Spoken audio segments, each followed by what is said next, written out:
Oi, gente, tudo bem com vocês?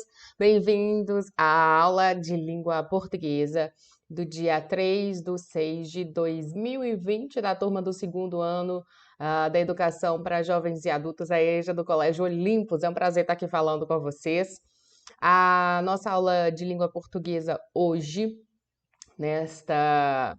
Hoje, acho que é quarta, né? Nesta quarta-feira, eu espero que vocês tenham um ótimo aprendizado, ainda mais que o tema é um tema que o desperta muito no nosso coração, porque fala de razão e emoção.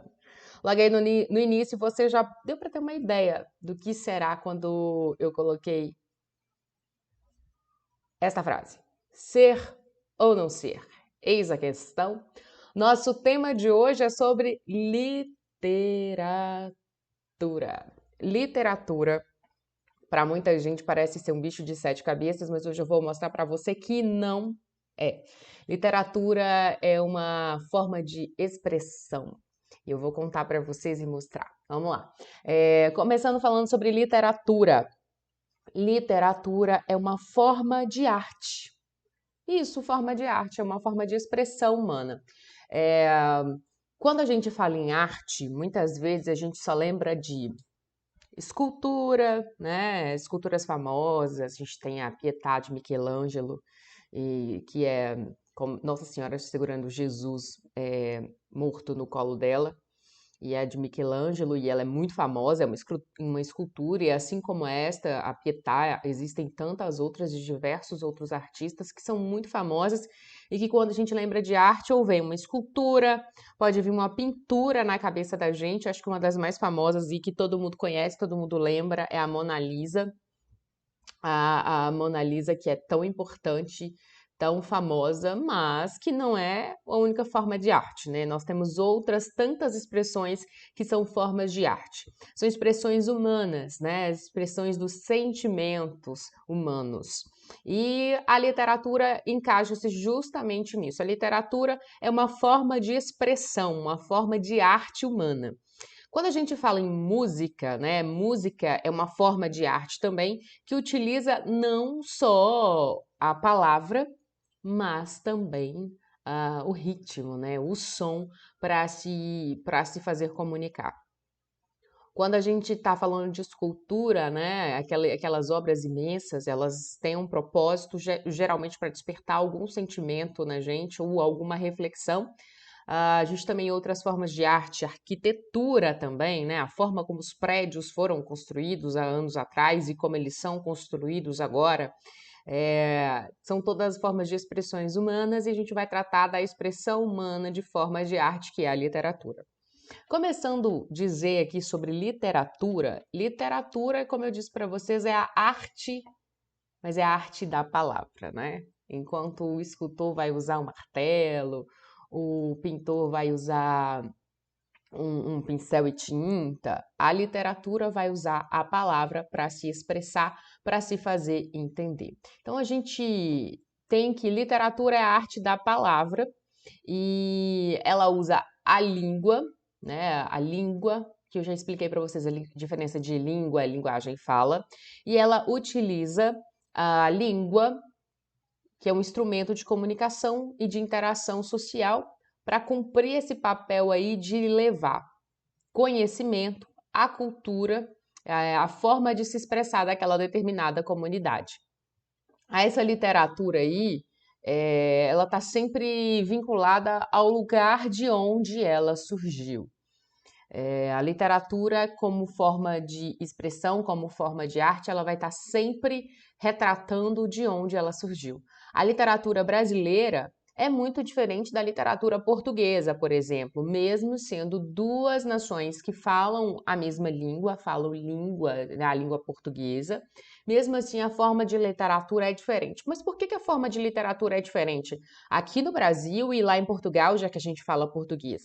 Porque ele não é pela língua, né? É através da língua que a literatura se manifesta, mas leva em consideração aquilo que nos rodeia, a cultura de cada lugar. Então, a literatura vai estar muito nisso, né? Vai retratar determinada cultura e costumes de determinados lugares. O Brasil, como é muito grande, a gente tem diversos tipos de literatura que são extremamente diferentes justamente por causa disso, porque estão retratando realidades. Quando eu vou escrever, eu escrevo de acordo com aquilo que eu conheço, a cultura, o costume, né, as palavras que eu conheço. Então, a gente tem essa característica. A literatura vai, né, ser escrita, ou seja, vai ser criada, essa forma de arte vai ser criada, levando em consideração as expressões e os costumes daquele determinado lugar e por isso mesmo, por levar em consideração a cultura e os costumes, vai ser diferente em cada lugar, né? A gente tem as diferenças dos países, tem as diferenças regionais no nosso caso, que vão retratar essa realidade. Acho que a gente pode pensar muito nisso quando a gente fala em literatura de cordel. Literatura de cordel é uma forma de arte muito nordestina, muito característica nordestina, e que retrata justamente isso, né? Essa diferença, os costumes nordestinos, a forma de agir, de que eles que se comunicam, a forma com que eles trabalham, tudo isso está retratado justamente ali. O sofrimento, às vezes, do povo nordestino com a seca, às vezes com a fome, ou outras questões sociais também aparecem. Ou seja, a literatura está ali para representar aquele povo de uma forma mais artística. Quando a gente fala em literatura, né, a gente está sempre mexendo, de certa forma, com a emoção. Essa emoção, o que é a emoção? É uma reação moral, psíquica ou física, geralmente causada por uma confusão de sentimentos que, diante de algum fato, situação, notícia ou etc., faz com que, né, ela aconteça ou é a ação de se movimentar, de se deslocar. A emoção, né, as nossas emoções estão muito voltadas para aquilo que nós conhecemos, né? Aquilo quando fala que é moral, o que é moral, né? Cada povo tem um determinado tipo de moral, algo que é aceito, algo que é colocado como o que deve ser verdade naquele local, e essa moral psíquica, né, como disse aqui, o que é a emoção, psíquica, física, isso vai fazer parte daquilo que é emoção. Emoção é um sentimento gerado a partir de reações que acontecem no nosso cérebro, né, que muitas vezes podem acelerar o nosso coração. Emoção, muitas vezes você sente quando você vê aquela pessoa que você gosta, ou até mesmo aquela pessoa que você não gosta, não é mesmo? Essa emoção, ela pode estar ligada a um momento triste ou a um momento muito alegre que você viveu. Ou então aquele momento, assim, não sei vocês, mas quem nunca tomou uma corrida de uma vaca brava não sabe o que é emoção, né? Aquela emoção do medo de correr, ou então aquela emoção assim, quando a gente era criança, que a gente tinha que ir na cozinha ou em qualquer outro lugar que estava meio escuro, e a gente voltava para cá, voltava para dentro da casa correndo, correndo, correndo, correndo, e quanto mais a gente corria, mais parecia que tinha alguém atrás da gente. Isso também é emoção, né? São esses sentimentos que afloram diante de algumas situações e que esses sentimentos são utilizados pela literatura para dentro, né? A gente vai levar o escritor, né? A literatura tem essa característica de levar todos esses sentimentos para o mundo das palavras. E pode ser somente o sentimento do amor, não, o sentimento por Deus, o sentimento físico mesmo, né? A dor física, o sentimento, aquele emocional, tudo isso pode fazer parte da literatura, até coisas corriqueiras do nosso dia a dia, como plantar, o colher, o caminhar, pode virar parte da literatura. Então vamos lá, eu queria primeiro falar, né, sobre a gente tem aí no universo da literatura, como eu disse para vocês, representa culturas, e a gente tem em todas as culturas as suas literaturas, as suas formas de expressão, as suas formas de sentimento. A gente sabe que tem alguns países alguns povos, né? Alguns povos que conseguem expressar sentimentos mais fáceis, de formas mais fáceis, mais afetivas. O brasileiro é muito disso, né? Conhecido por ser muito receptivo, caloroso. A gente tem outras culturas que já são mais fechadas, né? Elas não são muito afeitas, ou seja, não são muito abertas a manifestações físicas, como abraço, né? Beijo, esse afeto em público. Como, por exemplo, a gente tem muito, né, os povos orientais, principalmente japoneses, eles não são muito desse contato físico, né? As emoções são mais restritas, há um campo muito particular. E a gente tem, mas independente disso, né, desse costume deles como povo, lá na literatura eles vão expressar o seu sentimento. Vamos começar a falar de literatura, quando é que ela surgiu? Vamos lá. Tá vendo isso aí? Eu faço a mínima ideia do que tá escrito, nem vocês, né? Mas é considerado um dos livros, eu acho que provavelmente o livro mais antigo do mundo. Esse trechinho aí é do livro chamado I Ching. Ele foi redigido aproximadamente, os historiadores acreditam que ele tenha sido redigido entre século X e século IV antes de Jesus Cristo, ou seja, antes de Cristo. Lembrando que a contagem dos séculos, né, zera quando Cristo nasce e aí vai contando de novo, ou seja, de 10 a 4 os séculos, né, antes de Cristo. E provavelmente ele foi redigido aí por Fu Hin. Gente, é muito difícil falar esses nomes. Rei Wen e o Duque de Zhou e Confúcio. Confúcio é um filósofo muito famoso, né, chinês. E esse livro, o I Ching, também é conhecido como o Livro das Mutações. Ele é um clássico chinês, ele é o mais antigo de que se tem notícia e é considerado um dos maiores livros da literatura mundial. Isso aqui eu tô vendo no megacurioso.com.br. Aqui no site diz que, inclusive, existem muitas pessoas que garantem que até hoje, milhares de anos depois dele ter sido redigido, só que isso já passou aqui na Terra, né, há mais de 2000 anos, a obra ainda é a mais sofisticada para prever eventos futuros. É um livro de filosofia e acredita-se que ele tem aí essa característica de até hoje ser muito atual. Outro livro que é muito antigo, acredita-se que ele foi feito no século VIII, também antes de Cristo, que também é literatura, foi feito por Homero, famosíssimo, tá, viu? É o Ilíada e Odisseia. Ilíada, como eu acredito que vocês possam saber ou não, consiste em uma série de poemas épicos sobre a Guerra de Troia. Hoje a gente tem as séries aí na Netflix ou em outras, né, em outras emissoras que são séries, né, que contam uma história em capítulos. Pois é, justamente isso. Ilíada é justamente uma série de poemas épicos que relata a Guerra de Troia, enquanto aí a Odisseia é a sequência da Ilíada, como se fosse primeira e segunda temporada, vamos dizer assim. Só que aí ela vai contar a história do retorno de Odisseu, que é um herói grego do livro anterior, ou seja, né, lá da Ilíada. Mas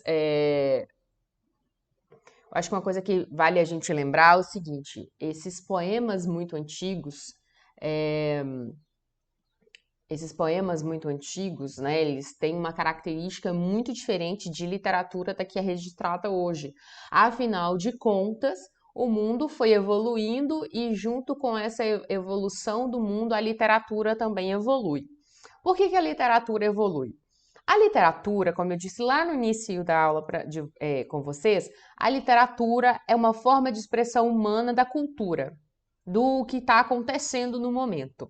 Se é uma forma de expressão da minha cultura, a minha cultura vai evoluindo, traços dela continuam, né, do que eu estou vencendo continua, vai persistindo ano após ano, mas também vão sendo adaptados aos novos tempos. E por isso mesmo que a literatura também tem essa característica de mudar. Se ela retrata a realidade do que está acontecendo no local em que ela foi produzida, ela vai acompanhar também as diferenças que vão acontecendo no tempo, né? Ela vai acompanhando fatos históricos, as mudanças de comportamento da sociedade. A gente pode ver que a gente muda ao longo do tempo. Eu não sei vocês, mas eu já mudei demais. Demais, demais, demais até de gosto, por exemplo. De comportamento eu nem falo, mas vamos falar de gosto, que eu acho que é mais fácil. Quando eu tinha 16, 17 anos, eu só usava brinco gigantesco. Tipo aqui assim, olha. Era. Eu tinha um brinco de pena que passava do ombro. E eu usei durante um tempo, depois eu simplesmente diminuí um pouco os brincos e hoje, gente, eu tô com apenas. Eu já tive 3 furos na orelha e hoje eu tenho, dá pra ver? Somente esse pontinho de brilho aqui. É uma pequena mudança? É, mas isso mostra como em 34 anos, que é a minha idade, eu mudei de gosto, né? Lá dos meus 17, até os meus 17, 18, até 19 eu ainda usava brincos grandes. Ou seja, nos últimos tempos eu mudei de gosto, minha forma de vestir mudou, até o meu cabelo mudou. E por isso mesmo reflete essa mudança que eu tive e a mudança também que vai acontecendo natural na sociedade, a sociedade vai mudando. Antigamente o que era aceito hoje já não é tão aceito mais. A gente tem hoje movimentos que debatem muito sobre essas questões, né, do que pode ser considerado aceito, do que não é considerado aceito. E a sociedade muda e quando uma sociedade muda, a literatura também muda, porque ela acompanha justamente isso, essas transformações que vão acontecendo. A literatura é a minha forma de expressar, é a forma de se expressar daquele determinado pensador, daquele determinado escritor, e que vai mostrar muito o que ele pensa e o que eu penso está muito ligado ao que tem acontecido na nossa sociedade atualmente.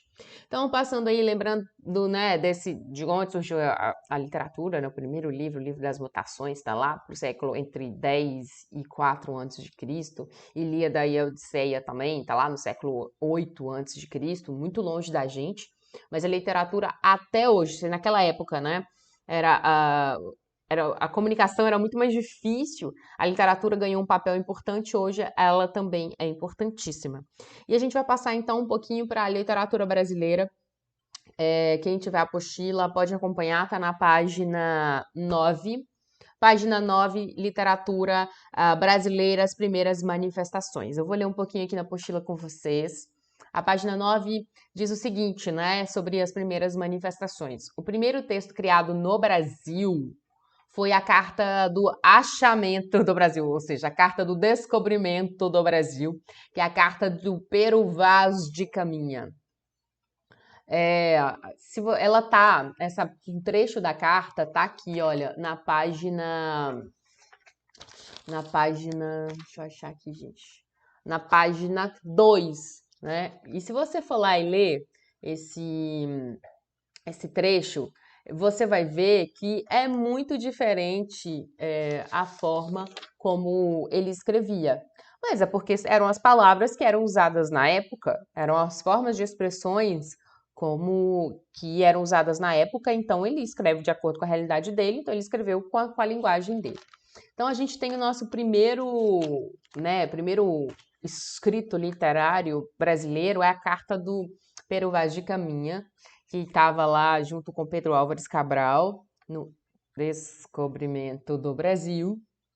Ele tem a linguagem poética empregada nessa carta e é considerado justamente pela a forma como ele escreveu, ele não informou, achamos uma terra a tal e tal lugar, desse jeito tinha índio, tinha isso e acredito que tenha pedras preciosas. Não, ele foi escrevendo, usando palavras diferentes, tentando mostrar graça de acordo com a palavra que ele usava, e por isso mesmo, por causa desse vocabulário, né, mas cheio de graça, não é informativo apenas. Ele descreve o local, coloca palavras para colocar que dê sentido de beleza, e por isso mesmo essa carta do Pedro Vaz do Pero Vaz de Caminha, que mostrou o deslumbramento dele com a nossa terra, por causa da forma que ele escreveu, é considerado o primeiro texto literário do Brasil lá em 21 de abril, 22, né? 22 de abril de 1500, 21 é de Tiradentes, eu sempre confundo essas duas datas, mas é isso mesmo. 22 de abril de 2500, que eles chegaram lá no litoral baiano e descobriram o Brasil. Não é bem assim não, mas tudo bem, né? A gente aprendeu assim no livro de história, mas não foi.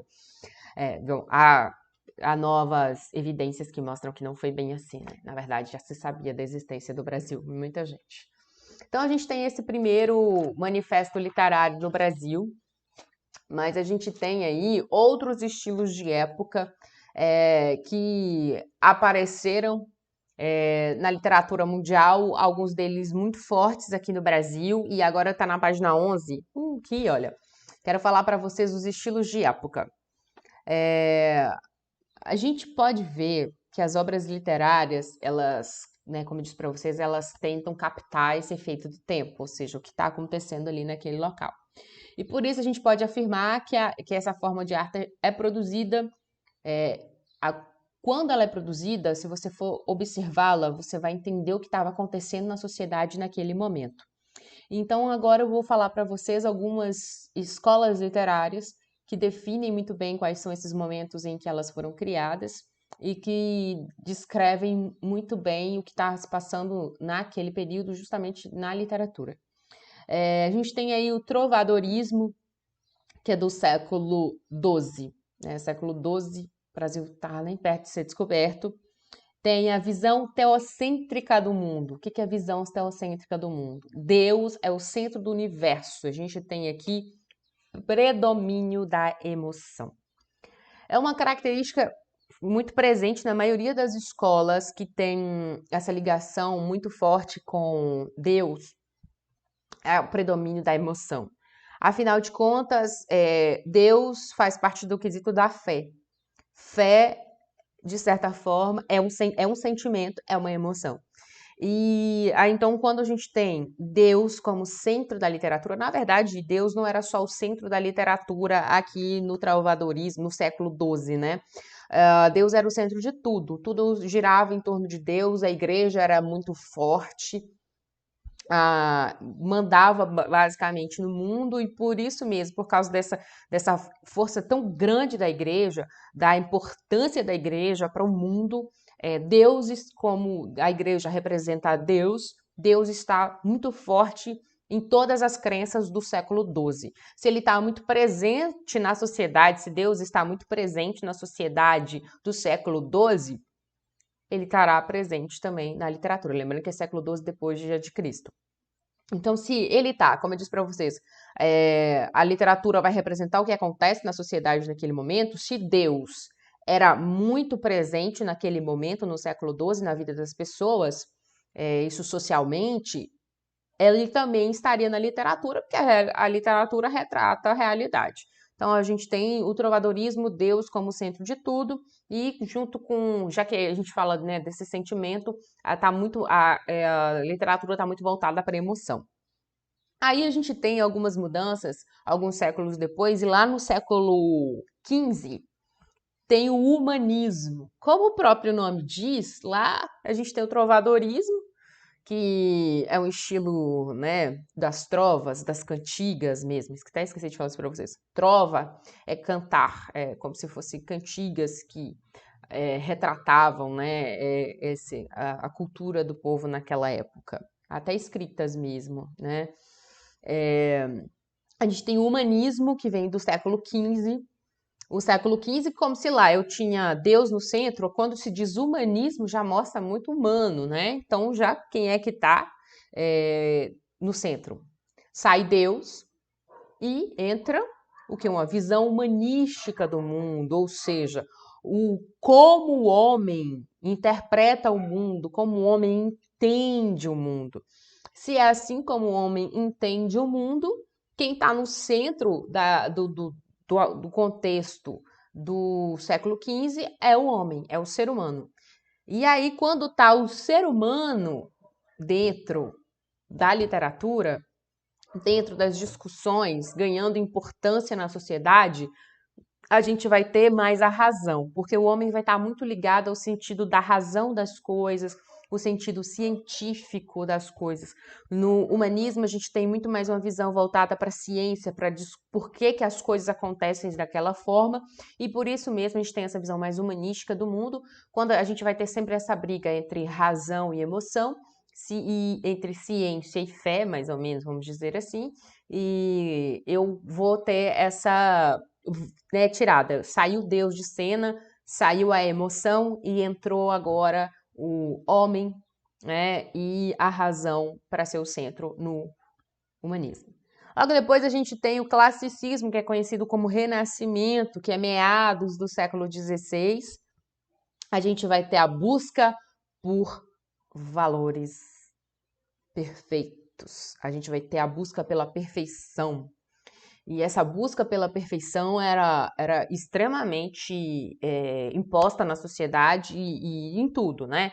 A simetria das esculturas, a simetria da pintura, a simetria na arquitetura, a perfeição, aquele que tinha o corpo mais belo, a forma mais bela, o cabelo mais belo, e aí a gente tinha essa busca justamente pela perfeição. E a gente tem também no Renascimento, né, essa busca pela beleza, pela perfeição, e eu tenho então esse valor perfeito na sociedade, ele também está dentro da minha literatura, da busca da perfeição. Depois eu tenho o barroco muito, mas muito, muito, muito, muito presente na nossa sociedade, a sociedade brasileira. O barroco já tem uma outra característica, que o barroco ele vem muito ligado junto com Deus. Exatamente, o barroco vem muito ligado a Deus. Deus é o centro, mas tem uma briga, né? Deus está muito ali no centro, é um período em que a religião, principalmente aqui no Brasil, ganha uma importância e junto com essa importância que ela ganha espaço na sociedade, mas tem uma briga aí entre razão e emoção. É o cara que acredita em Deus, mas ele tem medo de algumas coisas, e por isso mesmo o barroco, que foi no século XVII, ele tem essa característica, né, de ter uma briga entre razão e emoção, mas Deus está muito presente ali no homem barroco, né, no homem dessa época. Depois a gente tem arcadismo, que é uma visão simples do mundo, é a emoção racionalizada. A gente vai estudar também arcadismo ao longo das nossas aulas, mas o primeiro de tudo é essa visão simplista do mundo. Uma visão mais voltada, vamos falar assim, mais pé no chão. E por isso mesmo tem essa briga, que é uma emoção racionalizada. Eu não vou levar tudo só na razão, porque o homem Arcade entendeu que ele precisava de balancear emoção e razão. Ele não podia ser só razão, muito ferro e fogo, ele também não podia ser só emoção, tipo, vambora, e eu vou morrer, eu vou sofrer, eu vou chorar, eu vou fazer isso, eu vou fazer aquilo outro. Ele não podia ser só isso, então ele tinha que balancear, ser um homem mais centrado. Aí a gente vai passar para o romantismo, nós também vamos estudar o romantismo, ele está no século XIX, um pouquinho mais perto da gente, em termos históricos, mas bem longe ainda, se a gente for analisar o tempo. A gente tem o romantismo, que é o predomínio total da emoção. O romantismo, o próprio nome já diz, já é voltado para as emoções humanas, para o sentimento humano mais puro, principalmente o amor. Só adiantar uma coisa aqui, já ouviu a expressão morrer de amor? Pois é, os poetas românticos morriam de amor, de verdade. A gente tem também o realismo, segunda metade do século XIX, ou seja, o romantismo não durou tanto tempo assim, mas durou bastante tempo, né? Afinal, um período de 100 anos aí, ele é da segunda metade do século XIX, o nosso realismo, ele é uma visão sensorial do mundo e tem o predomínio da razão. Visão sensorial é aquilo que eu posso sentir, aquilo que eu posso tocar, de certa forma, se a gente pudesse definir, e o predomínio da razão, eu tenho muito por que as coisas acontecem assim. Eu tenho também simbolismo, nós também estudaremos simbolismo, que é do século, já bem do finalzinho aí do século XIX, início do século XX, que é a visão das essências do mundo, predomínio da emoção. E, por último, a gente tem o modernismo, que nós também estudaremos, que é a visão integral e mecânica do mundo, predomínio da razão. Eu gostaria que vocês só prestassem atenção, assim, pensando, quantas vezes eu disse razão e emoção? Vamos colocar aqui como a emoção, o coração, e a razão, o nosso cérebro. A gente tem esse predomínio muitas vezes. Sai a emoção, entra a razão, sai a razão, entra a emoção. A gente ficou nas escolas literárias, tem sempre isso, né? Essa mudança entre emoção e razão. Se uma hora tá razão, uma hora tá emoção. Às vezes eu tô uma briga das duas, a emoção e a razão estão brigando para saber quem é que vão mandar naquele período ali. Mas vale dizer que... Por que que tem isso? Porque, como eu disse para você, estava muito ligado ao que estava acontecendo na sociedade daquele momento. Se eu tenho uma sociedade que é mais voltada para a ciência, para o descobrimento das coisas, por que elas acontecem, eu tenho um predomínio da razão. Se eu tenho um local que está mais voltada, né, mais voltado para Deus, está mais voltado para uma visão onde não é o ser humano, onde não é aquela questão de descobrir as coisas, mas viver mais o momento, vai estar ligado para emoção. E a gente tem essa característica que vai nos acompanhar nas nossas escolas literárias. Primeira coisa que eu queria conversar com vocês sobre literatura, que aconteceu aqui no Brasil. A gente tem a primeira manifestação literária lá com a Carta do Pero Vaz de Caminha, mas o primeiro, né, movimento literário que aconteceu com maior força aqui no nosso país é o quinhentismo, como a gente fala, né, das escolas literárias. A gente tem o quinhentismo. O quinhentismo é o período, tá na página 12 da apostila de vocês.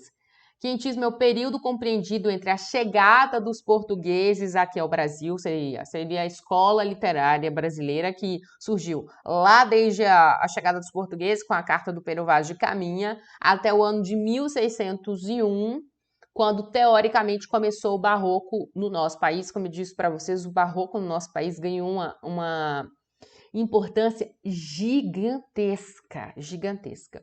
E aí, esse barroco, esse período lá, literatura, divide-se em dois, aqui o quinhentismo aqui no Brasil se divide em dois períodos diferentes. A gente tem a literatura de informação, que foram os textos escritos por portugueses, espanhóis e franceses, e outros povos que estiveram aqui no Brasil, e eles queriam informar para os seus reis, para os seus líderes e para a população o que estava acontecendo, o que eles viram nas novas terras, e por isso mesmo, geralmente eram mais voltados para os reis, né? E por isso mesmo eles escreviam informando. Mas assim, a forma de informação, a forma como eles escreviam era uma forma mais poética. E não apenas uma informação como a gente vê hoje nos jornais, como por exemplo o Jornal Nacional ou outros jornais que a gente costuma acompanhar. Era literatura de informação mesmo. Eu escrevo um texto informativo contando como são as coisas, mas com uma linguagem mais poética. Depois eu tenho a literatura de formação, que foram os textos produzidos por religiosos com o objetivo de catequizar os indígenas e garantir, né, essa afirmação da fé católica no Novo Mundo. O Brasil era conhecido como Novo Mundo. A literatura de formação é justamente isso, voltada, né, para a religião, voltada para a fé, voltada para evangelização, né, ou seja, eu prefiro usar a palavra catequização dos nativos brasileiros. E era a literatura que era muito voltada para Deus, né, para as coisas da igreja, para os dogmas da igreja, para as regras da igreja e para Deus. E então a gente tem um período em que essa nossa literatura ficou restrita a isso, né? A literatura de informação e a literatura religiosa, que tinha o caráter de catequizar quem já estava aqui no Brasil quando os portugueses chegaram para colonizar a terra. Eram textos escritos de uma forma diferente, com palavras mais poéticas, e por isso mesmo são considerados textos literários. Na literatura lá de formação, elas eram produzidas pelos jesuítas, né? Os jesuítas eram os padres que vieram aqui para catequizar os índios. E dentro dessa literatura, quem se destaca da literatura de formação brasileira, dentro do clientismo, é o Padre José de Anchieta. O Padre José de Anchieta foi uma figura importantíssima nesse período de colonização do Brasil. Ele tinha esse papel de... Ele escreveu sermões e uma série de outros, né, textos poéticos e ele ganhou uma importância muito grande dentro desse contexto literário brasileiro, não só literário, mas também religioso e histórico brasileiro. Ele foi um dos poucos religiosos que valorizou a cultura indígena e ele teve esse interesse em catequizar os índios, mas mesmo assim ele valorizou a cultura, porque o que acontecia muito era que os jesuítas chegavam, destruíam a cultura indígena, implantavam as regras, né, da igreja, principalmente, porque a intenção deles era catequizar, então impunham as regras da igreja e nesse impor da regra da igreja, acabava que acontecia que eles não valorizavam, eles desvalorizavam a cultura indígena e o padre José de Anchieta, ele teve essa característica de valorizar traços da cultura indígena, mesmo assim não tão amplamente. Então vamos nos encaminhando, essa foi a primeira forma de literatura do Brasil, né? Essas duas, a de informação e a de formação. Nada voltado muito, né, para a emoção, mas tinha essa característica de descrever a realidade daquela época. O próximo estilo que acontece no Brasil é o barroco, e o barroco, segundo os estudiosos, teve origem lá em Portugal. E por ter origem em Portugal, por sermos colônia de Portugal, teve importância imensa aqui no nosso país. Pois é, agora a gente vai conversar sobre o barroco, mas a nossa conversa sobre o barroco será um pouquinho diferente. Eu queria hoje apenas dar essa introdução sobre literatura para vocês, né, do que é a literatura, a importância dela, como é que ela surgiu, ou seja, ela surgiu para registro e manifestar emoções humanas.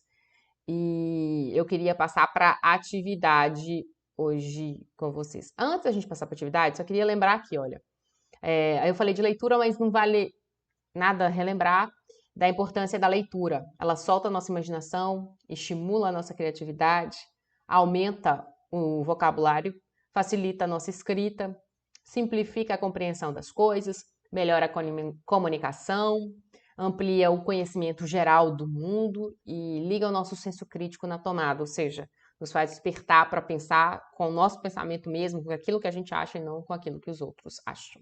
Bora passar para a nossa atividade?